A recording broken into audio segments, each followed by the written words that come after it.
For 12 years, Charlene Carter woke up hoping for a phone call, a knock at the door, a voice on the line saying, "We found them." She memorized Coast Guard logs, walked beaches alone, stared out at the open water like it might return her husband and daughter. They vanished during what was supposed to be a quiet weekend sail, no bodies, no wreckage, just a drifting boat in silence. She didn't just lose them, she lost her identity, her faith, her reason to breathe. But she never stopped searching, not in her heart, not in her mind, not even when the world told her to move on. On May 7, 2022, her friend sent a blurry video that led to a shocking revelation. What happens when the people you grieved for years were never lost? What happens when you realize they didn't disappear, they left you behind? Welcome to True Crime Story HQ. Thanks to all my viewers and subscribers for your support. Stay tuned for daily true crime updates, and don't forget to subscribe. Malcolm Richard Bennett was born on October 3, 1960, in Norfolk, Virginia, just a few blocks from the naval shipyards where his dad worked as a mechanic. His mom was a lunch lady at the local elementary school, and the Bennetts were the kind of family that didn't talk much but never missed church on Sundays. Malcolm was the youngest of 3 boys, the quiet one, the one who watched more than he spoke. He went to Booker T. Washington High School, where he earned decent grades and ran track, not fast enough for scouts to notice, but consistent enough to earn a varsity letter. Teachers called him disciplined, respectful, observant. One counselor wrote in his file, "Malcolm is quiet but not shy. He pays attention." That line would haunt everyone later. Right after graduation in 1978, with no scholarships and no interest in sticking around, he enlisted in the United States Navy at 18. His first deployment came less than a year later, serving as a radar technician aboard the USS Kitty Hawk during Cold War patrol routes in the Pacific. For the next 20 years, Malcolm stayed quiet, loyal, obedient. He never rose past petty officer first class, but he never got written up either. He was the kind of serviceman commanders liked, predictable, private, dependable. He didn't socialize much, no one really knew what he did on weekends. He married once, in his 3rd year of service. Her name was Denise Warren, a logistics worker for the Navy Exchange in San Diego. They had no kids, and she died of ovarian cancer in 1995. Malcolm was 35. After her funeral, he took a 2-month leave and returned without a word about where he'd been. His shipmates said he was quieter after that, colder even. He didn't drink, didn't date, stopped going to base events. He just worked. He completed 2 more deployments, then, in 1998, after 2 decades of service, he retired with honors and a modest pension. Instead of returning to Virginia, Malcolm moved to Charleston, South Carolina, a city with a deep naval tradition, plenty of coastline, and a marina that always needed help. He rented a small 1-bedroom apartment in West Ashley, picked up a part-time job fixing boat engines, and eventually got certified in marine vessel maintenance through night classes at Trident Technical College. The dock owner, a retired Navy vet himself, said, "Malcolm was the most punctual guy I ever hired. Never smiled much, never complained, could fix a rudder blindfolded." It was around spring 2002, at a Sunday service at New River Baptist Church, that Malcolm met Charlene Carter. She was a widowed single mom, strong-willed but warm. He was reserved but respectful. They started with occasional lunches after church, both guarded at first, but Charlene found comfort in his steadiness. He was never late, never raised his voice, always held the door open. He didn't chase, didn't charm, but he showed up every time. After years of feeling abandoned by men, Charlene thought she'd finally met one who wouldn't leave. To everyone else, he was the perfect second chance. For a while, he played the part well. But people forget something about men like Malcolm: they don't need to be loud to be dangerous. They just need to be patient. And Malcolm Bennett always knew how to wait. At first, everything moved slowly. Malcolm wasn't the type to push. He listened more than he spoke, and when he did speak, his voice was calm. He never tried to replace Ayanna's dad. In fact, he rarely brought him up. He gave Charlene space to lead, never argued about parenting, never asked for more than he was given. He was respectful, generous, dependable, the kind of guy who fixed a broken step without being asked, the kind of guy people in town called solid. Charlene appreciated that. Her last relationship had ended in silence. Ayanna's biological dad left without a word when their daughter was still in diapers. No letters, no calls, just a hollow absence that got easier to accept with each passing year. So when Malcolm entered their lives, steady and patient, Charlene thought she'd found what she needed most: a partner who could share the weight. Charlene married Malcolm on June 19, 2004. The sanctuary wasn't packed, just under 30 people, close friends, a few co-workers from the school where she worked, and 2 of Malcolm's Navy buddies who drove in from out of province. No fancy decorations, no expensive dress, just lavender flowers, white folding chairs, and a keyboard player who sang through the opening hymn. Ayanna, barely 8, sat quietly in the front pew. She wore a pink dress Charlene picked out from a Macy's sale rack, her hair straightened, parted down the middle, a small white ribbon holding it back. She didn't smile much, didn't cry either, just watched. She didn't walk down the aisle, didn't carry flowers, and when it came time for pictures, she stood between her mum and Malcolm, arms flat at her sides, eyes looking anywhere but the camera. After the wedding, he was deliberate, patient, methodical, and it worked. Charlene remembers the exact moment she saw the change. It was a Sunday in late November. They'd just gotten home from church, and Malcolm was carrying bags from the car. Ayanna ran up behind him, grabbed one without being asked. He said, "Thanks, eh?" And she smiled, small, but real. That night at dinner, she called him Dad for the first time. Charlene felt her eyes water when she heard it. Malcolm didn't make a scene, didn't lean into the moment. He just nodded and passed her the salt. From that point forward, things seemed to fall into place. Family photos started including 3 people instead of 2. Ayanna stopped asking why her real dad never called. She even drew a picture for a school project, one of her, Malcolm, and Charlene in a boat on the ocean. The caption read, "Me and my mum and my dad. We don't sink." At the time, Charlene thought it was sweet. Now she sees it differently. She still has the drawing, folded inside a box she never opens anymore. Back then, she believed she'd found something most people never do, a quiet man who stepped into a broken home and held it together without needing to be the center of it. But now, with everything she knows, she questions every moment of that day. Because Ayanna may have called him Dad, but that doesn't mean he ever saw her as a daughter. When Malcolm suggested he start taking Ayanna sailing after school on certain days, Charlene didn't hesitate. She thought it was healthy. She even called it their thing, a ritual between a man and the girl who'd learned to call him Dad. But that routine slowly became a pattern. Once a week turned into twice, then 3. Charlene would get home before them, dinner warming in the oven, phone calls unanswered until they walked in just before nightfall. Malcolm always had an explanation: tide changes, a slow return, lost track of time. Ayanna didn't complain.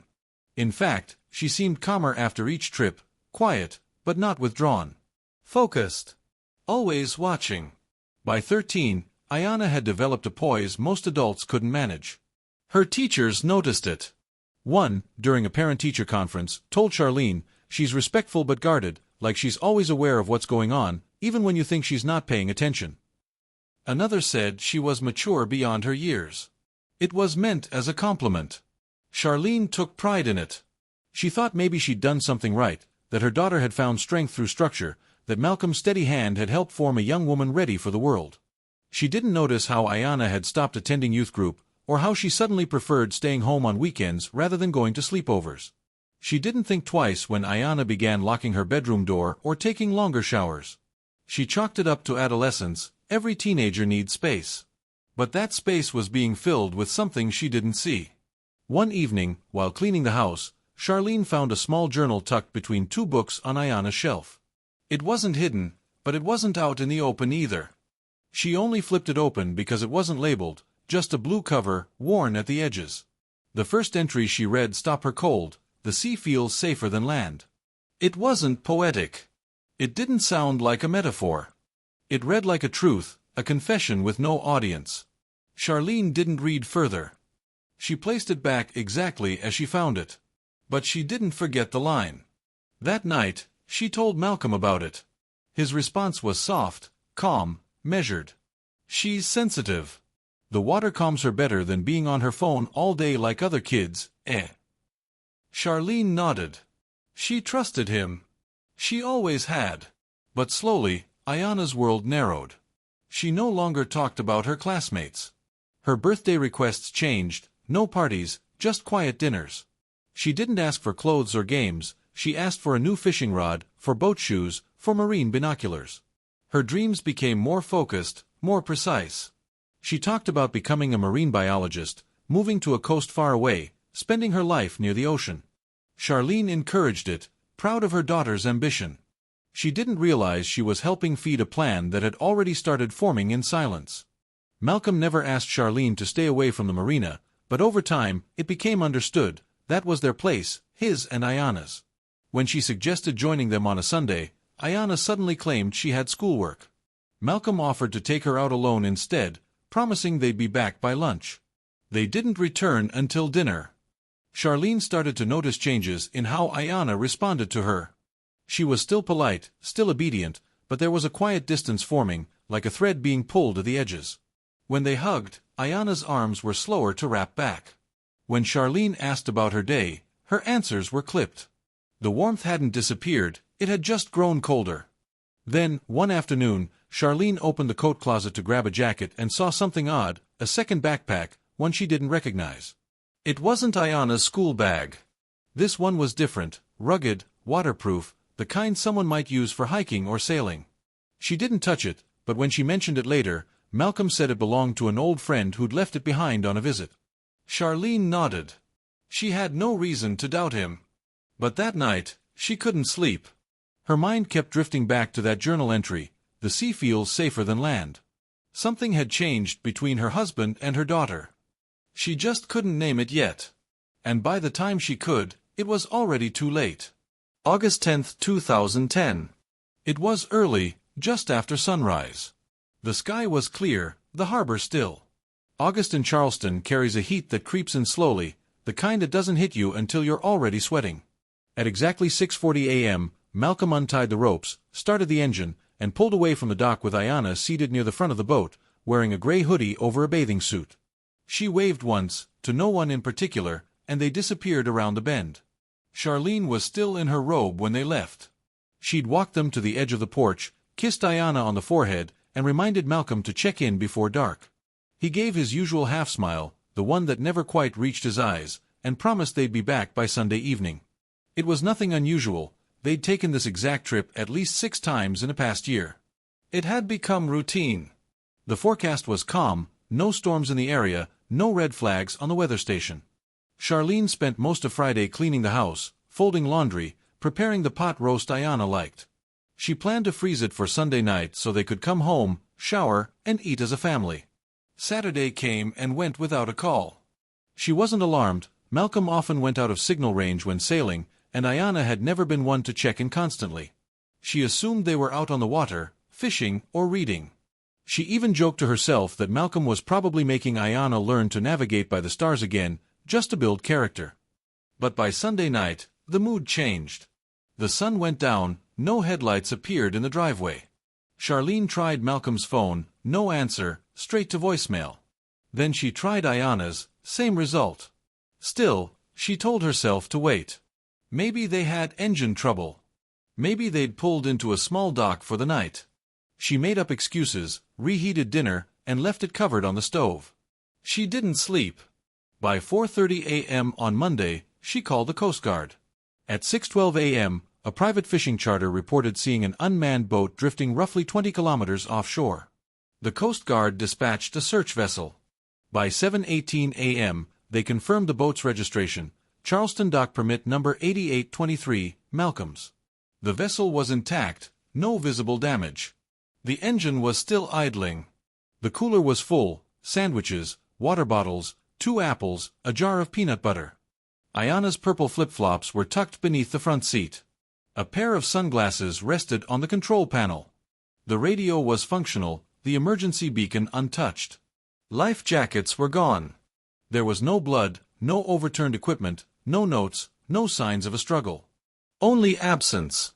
Charlene was notified just before 9 a.m. They brought her in to ask questions. What were they wearing? Did either of them know how to swim? Had either mentioned feeling unwell? She answered everything clearly. She didn't cry, not yet. Her mind was too focused, too sharp. She kept repeating that Malcolm was a strong sailor, he wouldn't take risks. Ayana wore a life jacket every time. Every time. The official search began that afternoon. Boats, helicopters, divers. Over the next 3 days, the area was combed by professionals and volunteers. Nothing turned up, no bodies, no debris, not even a shoe. The boat had simply come back, but they hadn't. Reporters showed up outside Charlene's home. A few headlines ran with phrases like father-daughter tragedy and ocean mystery, but there was nothing for them to photograph. No funeral, no crash site, just a woman sitting on her front porch with a light on well past midnight. Friends brought food, neighbors left flowers, church members offered prayers, but Charlene stayed silent.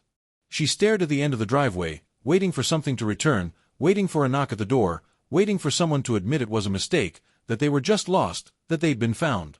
But days turned into weeks, weeks into months. Eventually, the Coast Guard suspended the search. The case was marked presumed lost at sea, and with that, it was over, officially. But not for Charlene. Because something about it never sat right. The boat hadn't been damaged. The supplies hadn't been used. There'd been no radio call, no flare, no message in a bottle, no signs of panic. It was like they'd simply left, slipped out of the world without a ripple. And that kind of exit didn't feel like an accident. It felt like a choice. The search stretched across 11 days. Helicopters circled open water from sunrise to sundown. Coast Guard vessels dragged sonar equipment over every square kilometer. Civilian volunteers launched kayaks, drones were flown, dive teams scoured the surrounding reefs. Nothing came back, not a body, not a shoe, not even a scrap of clothing. It was as if the ocean had taken them whole, without sound, without struggle, without mercy. Detective Julius Dean was assigned to the case on the 4th day. He was methodical, level-headed, the kind of investigator who asked more questions than he answered. He pulled Malcolm's records, both military and civilian. Navy career, clean, 20 years served, multiple commendations, no disciplinary actions, no psych evaluations, no court-martials. Nothing that suggested recklessness, trauma, or instability. He checked Malcolm's bank accounts, no suspicious withdrawals, no new credit cards, no sudden disappearances of funds. No insurance policies had been recently updated, life insurance was minimal and hadn't paid out. He searched the home, no signs of distress, no notes left behind. Malcolm's personal computer showed regular usage, weather updates, boat maintenance forums, even an email to a former Navy buddy, dated 2 days before the trip, about engine noise on the port side. There were no journal entries, no flagged behavior, no documented mental health history. His last cell phone ping came from within 8 kilometers of the launch site. After that, radio silence. Charlene filed the missing persons report herself, even though by that time the Coast Guard had already begun assembling the official incident file. She brought photos, dental records, childhood marks Ayanna had on her left shoulder. She kept hoping someone would ask something new, something that would crack things open. But every question led to the same dead end. She sat through 5 interviews, gave them passwords, signed off on document releases. She stayed composed, sharp, relentless. The grief hadn't settled in yet, the disbelief was still taking up too much space. The media picked up the story by the end of the first week. Local newspapers ran a front-page headline, "Father and daughter vanish at sea, questions but no clues." A few anchors called it a tragedy, some called it a freak accident. None of them had answers.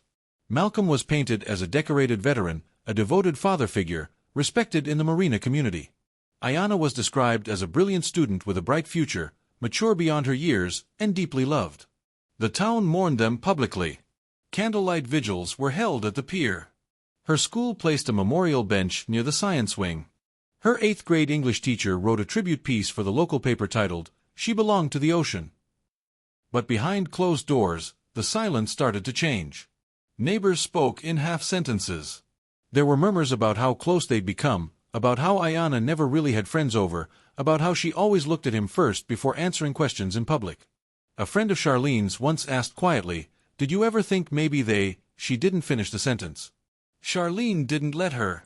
Because Charlene still had faith, in Malcolm, in Ayanna, in God. She refused to believe the people she loved most could choose to leave her like that. 6 months passed. The search was called off. With no evidence of foul play, no bodies recovered, and no further sightings, the state granted the legal process of declaration. On February 5, 2011, Malcolm Bennett and Ayanna Carter Bennett were officially declared dead, presumed drowned in open water. It felt like watching them be buried twice, once by the ocean, again by paper. Charlene signed the documents with a steady hand. She didn't cry in the courtroom, but when she got home, she folded Malcolm's clothes into a box and put them in the attic. She left Ayana's room untouched. Friends told her to heal. Church friends told her to forgive. Her therapist told her to accept the unexplainable. But something deep inside her held back.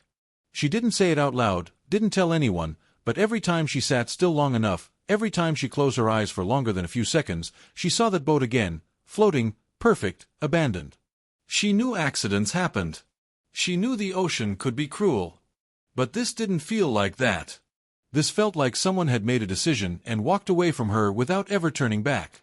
Charlene left their bedroom exactly as it was, not out of hope, not because she was in denial, but because changing anything felt disrespectful to what she'd lost. Malcolm's boots stayed by the door, his razor sat untouched beside the sink, the left side of the bed remained made, undisturbed. For 12 years, she changed the sheets every few weeks but never laid on his pillow, never moved his watch from the nightstand, even when dust settled over the headboard and sunlight faded the curtains. She kept it as it was, a room frozen in time. She tried grief counseling at her pastor's insistence. She sat in small circles with other women who'd buried husbands to cancer or children to car accidents. They shared memories, talked about healing, but Charlene never spoke much. Because no one else in the room had gone through what she had. Their grief had explanations, funerals, caskets, autopsy reports. Hers came with a drifting boat and 1,000 unanswered questions. She nodded politely, smiled when expected, and walked back into silence every night. She never remarried, not because there weren't offers, there were, but because she didn't want to start over, not with someone who'd ask questions about Ayana, not with someone who'd touch her without understanding the weight of the last person who had. She wore her wedding ring for years, even after the declaration of death. Eventually, she moved it to a chain around her neck. Every August 5th, she lit a single candle and placed it in the window. No words, no ceremonies, just a quiet flame for two people who disappeared without a goodbye. The first few years, neighbors joined her, one brought flowers, another brought tea. By year 6, only the candle remained. Ayana's friends moved on, some out of province, some to university, some into marriages of their own. One of them, Marissa Caldwell, sent Charlene a letter 7 years after the disappearance. The handwriting was careful, the wording cautious. We never knew how to say it, but we always thought it was weird, the way she clung to him. She looked at him differently, like he was the only person in the room. It didn't feel like a normal father-daughter thing, but we figured we were reading into it. We told ourselves we were just being petty. I'm sorry we didn't speak sooner. Charlene folded the letter once, then again. She didn't throw it away, but she didn't answer it either. Some truths arrive late on purpose, and by the time they do, they serve no purpose at all. Financially, things got tougher. The life insurance policy on Malcolm was modest, $25,000, but because the case was never fully closed and no bodies were recovered, the insurance company labeled it a high-risk unresolved disappearance. Payment was suspended indefinitely, pending further proof of death. Charlene appealed twice, hired a lawyer. The paperwork dragged for years and led nowhere. The mortgage fell behind. By year 4, she sold her car, then the small boat Malcolm had once taught Ayana to steer. By year 5, she was working 2 jobs, counselor by day, office cleaning by night. She told herself it was temporary, just until things balanced out. But nothing ever really did. Her faith became fractured, not gone, but dimmed. She still went to church, still stood for the hymns, still bowed her head, but something had shifted, something quiet. She couldn't pray for comfort anymore because she didn't know what she was mourning. She wasn't grieving death, she was grieving the hole left behind when 2 people vanish and take your whole life with them. There were moments when she convinced herself it was all just bad luck, that maybe the ocean had pulled them under gently, that maybe their bodies had drifted far enough out to never return. But every time she stood at the shoreline, looking past the dock where they'd launched that final morning, she couldn't shake what had lived in her gut since day one. This wasn't an accident. This wasn't nature. This was chosen. And whoever made that choice had never looked back. Charlene didn't just lose her family, she lost her place in the story they'd all built together. And in its absence, she was left with something far harder to carry: doubt. May 7, 2022. It was a quiet Saturday afternoon when Charlene's phone buzzed on the counter. The screen lit up with a message from Sandra Logan, her friend since university, someone who traveled often and sent the kind of cheerful updates that never needed replies. This time, it was a video, no caption, no context, just a 26-second clip forwarded with a casual note. This festival is wild, you'd love it here, eh? Charlene tapped it open without thinking.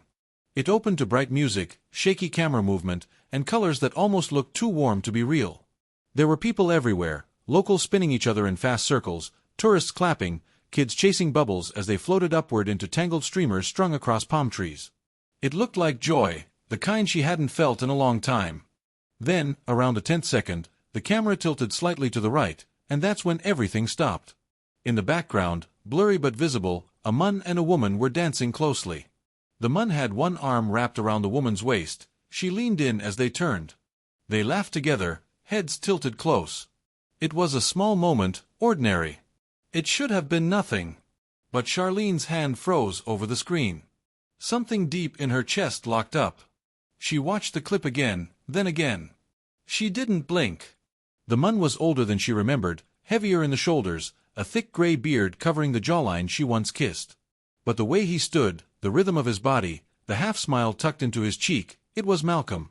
And the woman beside him, she was no longer the slim 16-year-old Charlene kissed goodbye on a dock 12 years ago, but she had the same frame, the same neck tilt, the same expression when she laughed. It was Ayanna. It wasn't a guess. It wasn't uncertainty. It was immediate and clear. That was her daughter. That was her husband. Alive. She didn't scream. She didn't call Sandra. She didn't even speak. She just sat at the table and watched it again and again. She took screenshots, zoomed in until the pixels broke apart. But even when the image blurred, the truth didn't. She knew them, not as they looked, but as they moved, as they existed together. Charlene whispered it to herself under her breath, "That's them." Her hand didn't shake. Her eyes didn't well up. This wasn't the kind of heartbreak that needed confirmation. It was the kind that lands without warning because it had been waiting for years to arrive. She thought about the bedroom she'd kept untouched. She thought about the candles she lit every August. She thought about every prayer, every appointment, every box she never unpacked. And now, 26 seconds had unraveled all of it. They hadn't drowned. They hadn't been taken. They had chosen to leave. And not just to leave, but to build something new together. That moment didn't just break her, it redefined everything she'd lived through. The silence, the emptiness, the legal declarations, the frozen life, none of it was grief for the dead. It had been grief for people who were still alive, people who had not only survived but moved on without her. Charlene played the clip one more time, and this time she didn't stop it when they laughed. She let it play. She memorized it. Charlene tried to forget. That was her first instinct. She told herself maybe she was wrong, maybe it was a coincidence, maybe grief had tricked her eyes and layered her memories over strangers' faces. She muted the video, deleted it, then pulled it back from her phone's trash folder an hour later and watched it again. Each time, the denial thinned until there was nothing left to lean on. For the next few days, she went through the motions, woke up at the same time, showered, went to work, made small talk with coworkers, laughed when she had to. But something had changed, and she could feel it in her bones. Her body moved, but her mind stayed in Ecuador.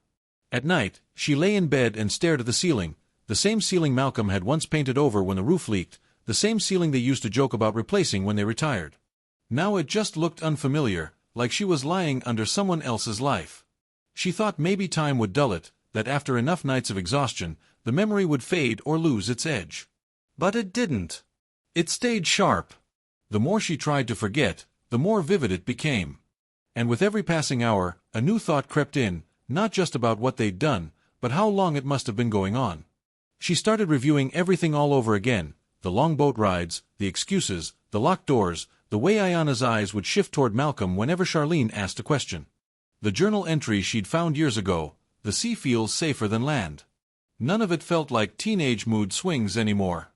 It felt like evidence.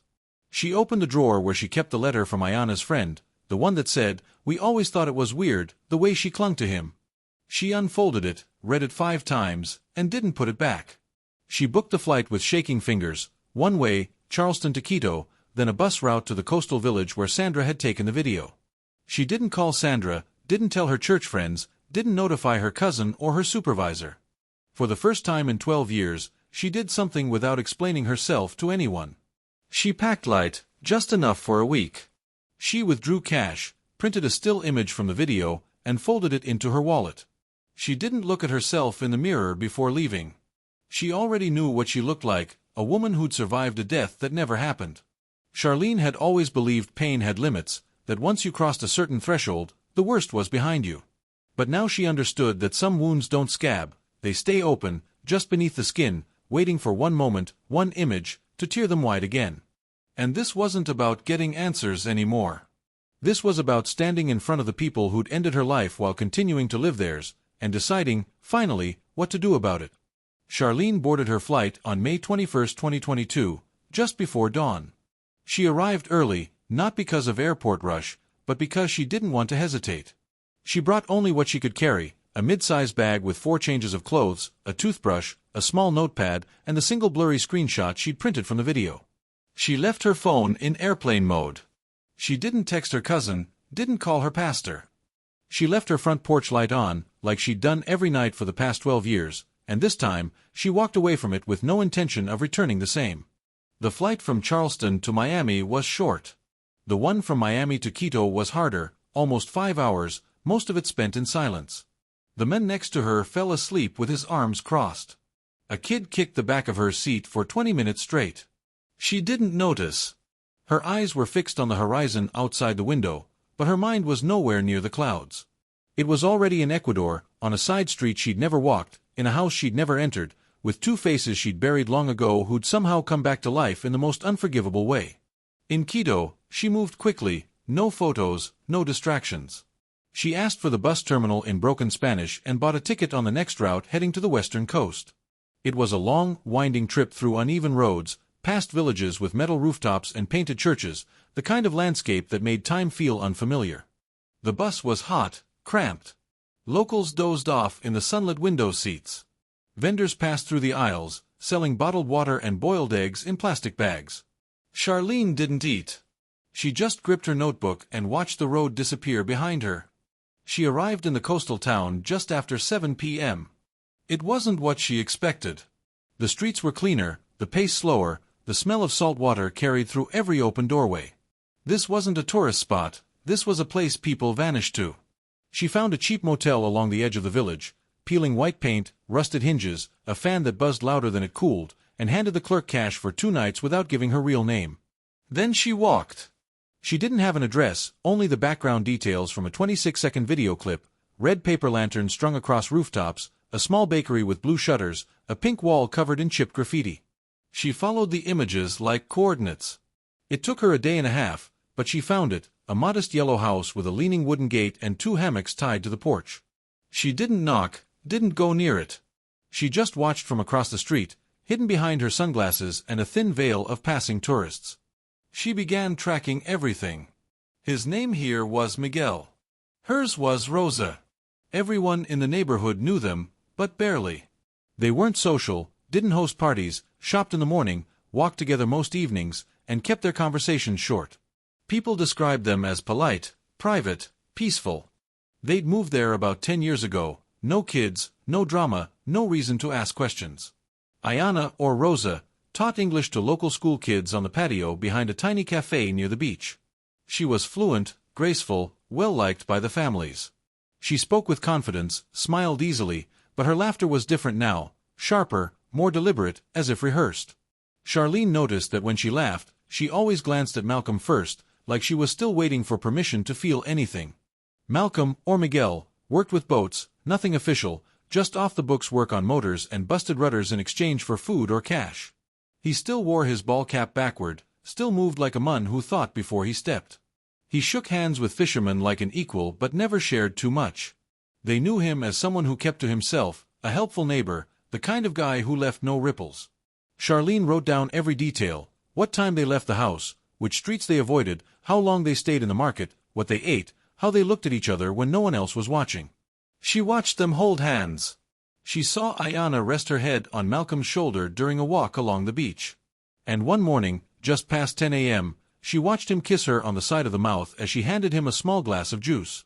Her stomach turned, but she didn't move. For 4 days, she watched them live. And on the 4th day, she watched Ayana walk barefoot into the surf, skirt hitched above her knees, silver ring catching the sunlight, hair pulled into a tight bun. She walked beside Malcolm. They stood with their feet in the water. The way he reached for her hand wasn't tender, it was territorial. And in that moment, Charlene stopped thinking of her as a daughter. Because daughters don't wear rings for their fathers. They don't hold them like that. They don't run away and reappear with new names and no shame. They weren't father and daughter anymore. They were something else, something that had stolen her child, her years, her purpose, her identity. Something that had buried her in her own house, in her own silence, while they started over in the sun. And for the first time since August 5, 2010, Charlene Carter didn't feel lost. She felt ready. It happened on a Wednesday. The sky was bright, the air smelled like grilled plantains and diesel smoke. Charlene had followed them into the town square, staying several paces behind, moving carefully through the narrow crowd. They were walking hand in hand, laughing at something she couldn't hear, moving without urgency, like a couple who'd long stopped looking over their shoulders. Ayanna wore a cotton dress and open-toed sandals. Malcolm had on the same faded cap he used to wear back in Charleston, flipped backward, like time hadn't touched him. They stopped in front of a small corner shop that sold canned goods and dried meats.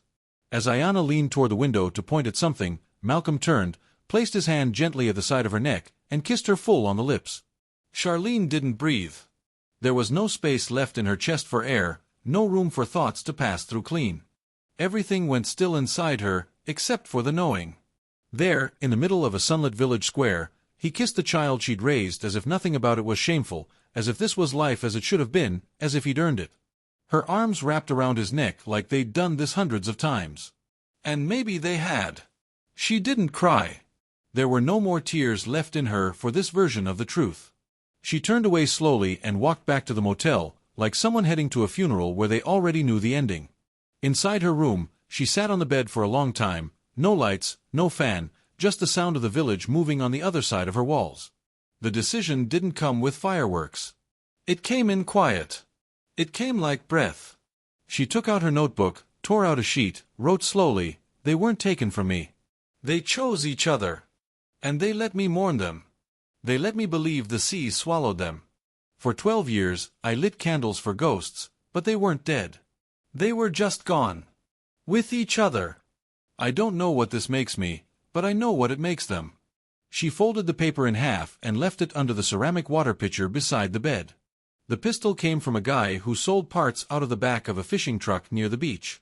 It cost her $180 in cash, plus $20 for bullets. He didn't ask for ID. She didn't offer a name. He wrapped it in a cloth bag and handed it to her like it was nothing more than fruit or bread. She slipped it into her tote bag, nodded once, and walked away without looking back. She returned to the motel, locked the door, and stared at the ceiling for the rest of the afternoon. She didn't fantasize. She didn't rehearse what she'd say. This wasn't about words. Words had failed her. The explanations had come too late. The grief had curdled into something else, something with shape and direction and weight. She waited until the sun dipped low enough to cast long shadows across the streets, until the noise died down and the market stalls began to close. She waited until she knew they'd be home.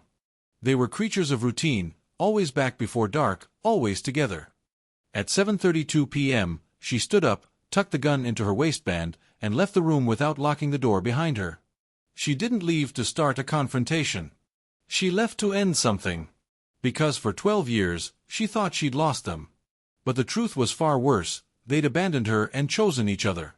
The sun was dipping low behind the treetops when they stepped out of the yellow house. May 30th, 2022, 7:43 p.m. The air was thick with humidity. The streets had emptied, save for a few lingering kids kicking a flat soccer ball near the corner and the faint clatter of a dish being rinsed 2 doors down. Everything about the moment looked ordinary, except Charlene was already waiting. She stood on the opposite side of the narrow street, back pressed against a weathered wall, one hand resting inside her bag. She'd been there for nearly 40 minutes, watching, breathing, repeating their names in her head, not as they were now, but as they'd been, her husband, her daughter, her family, before everything had been twisted, rewritten, and stolen. When they emerged, laughing quietly, Charlene stepped forward. Ayanna saw her first. She stopped mid-step, lips parted in confusion, the plastic grocery bag in her hand swaying slightly. Malcolm followed her gaze and turned his head. When his eyes met Charlene's, his face dropped, not in shock, but something closer to disbelief. He blinked, as if trying to clear an illusion. For a full 5 seconds, no one moved. Charlene stepped into the street, slow and steady, eyes locked on them. Ayana's voice cracked the silence, "Mum." Charlene didn't answer right away. She stopped just 2 meters away. Her face was unreadable.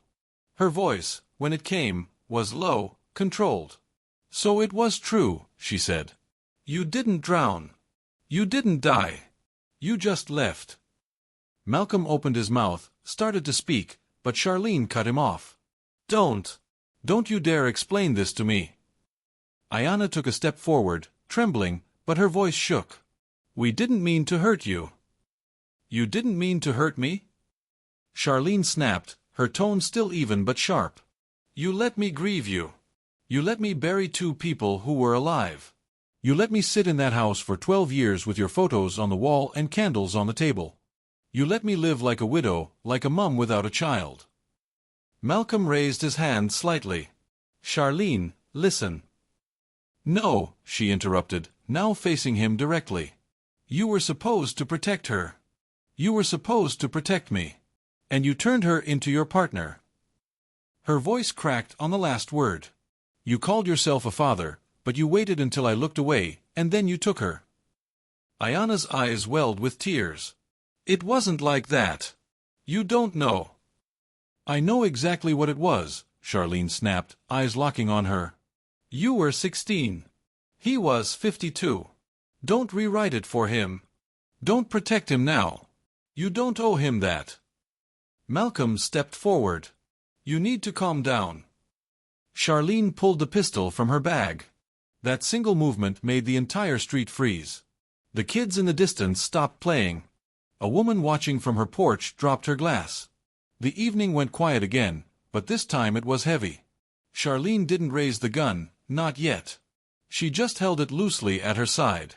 "You left me with a house full of ghosts," she said, looking between them, "and now you're standing here like nothing happened. You even changed your names, Miguel and Rosa. Were you pretending the whole time?" Malcolm's face hardened. "Put that down." "Why?" she said, looking between them. "You had your peace. You had each other. You danced in the streets while I was lighting candles back home." She looked directly at Ayana. "I gave you everything. You were my whole world. And you chose him." Ayana opened her mouth, but the words never came out. And then the weight of silence gave way to something final. Charlene raised the pistol. Malcolm lunged, instinct or guilt, no one will ever know. But the shot hit him before his feet left the ground. He dropped fast, his body hitting the cobblestones with a thud that echoed down the narrow street. Ayana screamed, not out of fear, but from somewhere deeper, anguish, panic, something that had no clear name. She dropped to her knees beside him, crying out, "No, no, no, please." Charlene stepped forward, eyes filled with tears but her hand unwavering. "You already buried me, Ayana." The second shot rang out. Ayana collapsed beside him. People screamed. Someone ducked behind a bicycle stand. A man shouted for the police. Feet scrambled in every direction. Doors slammed shut. Windows were yanked closed. But Charlene didn't move. She stood over them, silent, the gun still warm in her hand.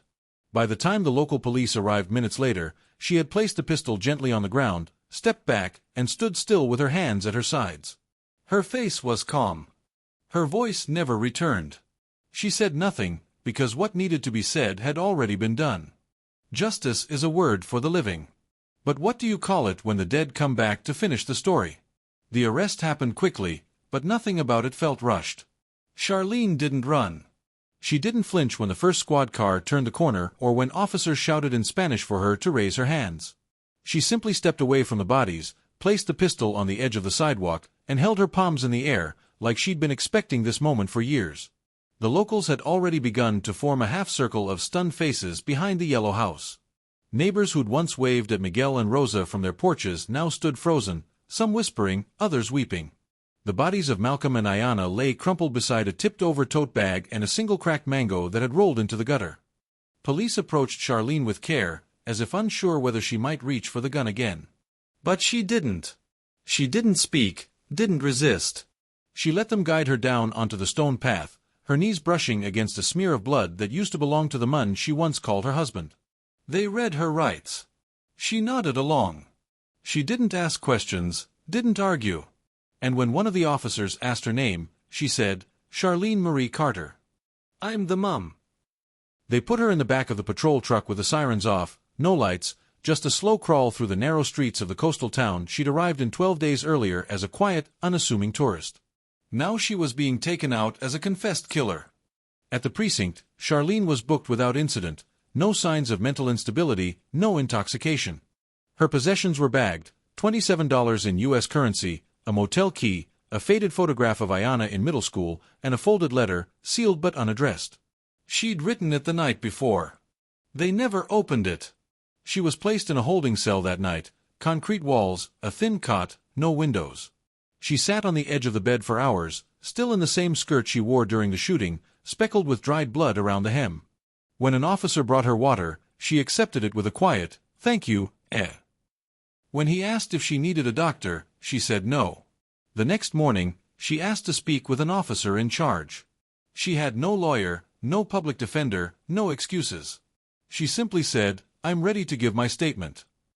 And when they led her into the small gray room with the peeling paint and the broken ceiling fan, she didn't sit back. She leaned forward. Then came the confession.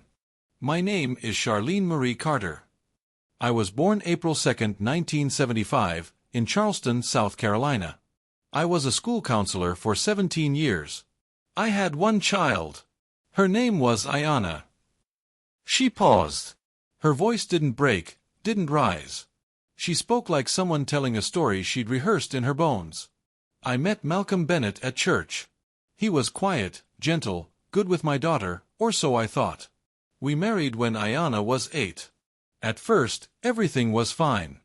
Then she changed, slowly. It wasn't obvious at first, just little things. Less eye contact, more time alone with him. Then she stopped going to church, started locking her door. I chalked it up to adolescence." She folded her hands on the table, looked down, then up again. "In 2010, they went sailing, just like they always did. He said they'd be back Sunday night. They never returned. The Coast Guard found the boat drifting. Life jackets gone. No storm, no bodies, no answers. I lit a candle every August 5th for 12 years. I kept their room the same. I never dated again. I buried them without coffins. But something inside me always said they weren't dead. Not both." The officer taking the statement didn't interrupt. "Then my friend Sandra went to Ecuador last month. She sent me a clip from a street celebration. I watched it once, then again, then frame by frame. I knew that laugh, that hand, that mun, that girl. I enhanced the video. I froze it. It was them, older, different, but them." She paused again, steady. "I booked a flight, flew there myself, spent 10 days watching them, listening, asking around without asking too much. The locals called them Miguel and Rosa. They taught. They smiled. They danced. They kissed. And no one knew they were father and daughter. Not anymore." She placed her hands flat on the table. "They didn't drown that day. I did. I drowned when I realized they chose each other. I drowned when I realized they didn't need me to disappear, they just did it on their own. I bought the gun for $180. I don't know the guy's name. I wrote a letter. I left it on the motel table. It said, 'There's no fixing what's already dead.'" She leaned in close, voice firmer. "I confronted them outside their home. I gave them a chance to speak, but there was nothing they could say that would unerase the last 12 years of my life. They lived. They loved. And I lit candles." One officer asked, "So you shot them?" Charlene nodded. "Yes. One for each. He took my daughter. She helped him bury me. I didn't kill strangers. I killed the ghosts who haunted me every day since 2010. Then she added softly, "I know it was murder, but don't ask me if I'd take it back, because I finally stopped drowning." Charlene Carter entered the courtroom on September 12, 2022, wearing a plain gray jumpsuit and chains around her ankles. She didn't look around, didn't search the crowd for faces. Her eyes were set forward the entire time, shoulders back, lips pressed tight. For 12 years, she'd moved through life as a shell. Now she was finally being seen again, but not as a grieving mum, not as a widow, as a defendant in a double homicide trial. The prosecution wasted no time shaping the narrative. To them, Charlene was cold, calculated, dangerous, a woman who crossed borders, stalked her targets, bought an illegal weapon, and executed 2 unarmed people in public. They played surveillance footage of her stepping from the shadows. They showed the receipt from the gun purchase. They held up the letter she'd left behind in her motel room, calling it a pre-written eulogy for lives she had no right to end.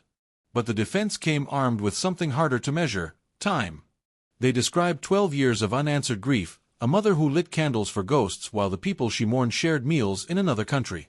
They talked about betrayal, manipulation, secrecy, about the emotional pull between a stepfather and a child who'd been pulled too close for too long. They didn't justify the act, but they wanted the court to understand the erosion behind it. They brought in a psychiatrist. He didn't speak like a mun defending a client, he spoke like a mun holding a broken object gently in his hands. "This wasn't rage," he said plainly. "This was erosion." Year after year, her identity was worn down, first by confusion, then by silence, then by a kind of grief that offered no closure. She lived for a memory that had betrayed her. She died quietly every day until one day she stopped letting it happen. He said the act wasn't a snap, it was a slow drip, a building, a point reached, not exploded. Charlene didn't take the stand, but her statement was read aloud: "I am not proud of what I did, but I know why I did it. I know what it cost me, and I know what they took, not just from me, but from the girl I raised." She didn't just disappear. She became someone else entirely. And I watched it all happen from the dark. The jury deliberated for 9 hours. They came back with a verdict of guilty on 2 counts of second-degree murder. She was sentenced to 30 years, with a possibility of parole after 20. When the sentence was read, Charlene didn't cry. She stood still, blinked once, and whispered, "Thank you," to the judge. It wasn't sarcasm. It wasn't drama. It was relief. There were no more questions, no more guessing, no more waiting for the dead to walk back through the door. But as the bailiff turned her toward the exit, a single tear slipped down Charlene's cheek, not for the sentence, not for the time, but for the little girl in the blue dress who used to fall asleep in her lap after school, the child who once called her mummy in the dark and who later vanished into someone else's arms. That was who she wept for. And maybe, on some level, that's who she'd pulled the trigger for too. The home in Ecuador now stands empty, curtains drawn, dishes still in the sink. Local authorities sealed it the day after the shooting. No one returned to claim anything, not the photographs, not the boat keys, not even the clothes folded neatly in the bedroom. Locals passed by in silence. A few lit candles on the front steps, a quiet ritual for people they never truly knew. To them, Miguel and Rosa were polite, reserved, kind. They taught English, smiled in the marketplace, danced at festivals. But no next of kin came forward. No embassy filed paperwork. No funeral arrangements were made. 2 names on a death certificate, but no one to read them out loud. In the end, their love died the way it lived, in hiding. Back in South Carolina, from inside a prison cell, Charlene picks up a pen. Her handwriting is even, clean, focused. She writes, "I mourned them once. I mourned them twice. But never again." She doesn't ask for forgiveness. She doesn't try to explain what's already been explained. She simply puts down the pen and, finally, for the first time in 12 years, she sleeps. This wasn't just a disappearance. It was betrayal repackaged as tragedy. A mother erased, a daughter lost, and a man who turned protection into possession, who made love into something monstrous. They vanished into the sea, but they were never lost, only hiding. Hiding in plain sight, behind new names, new lives, and a silence that almost worked. But the sea doesn't keep secrets. It only delays them.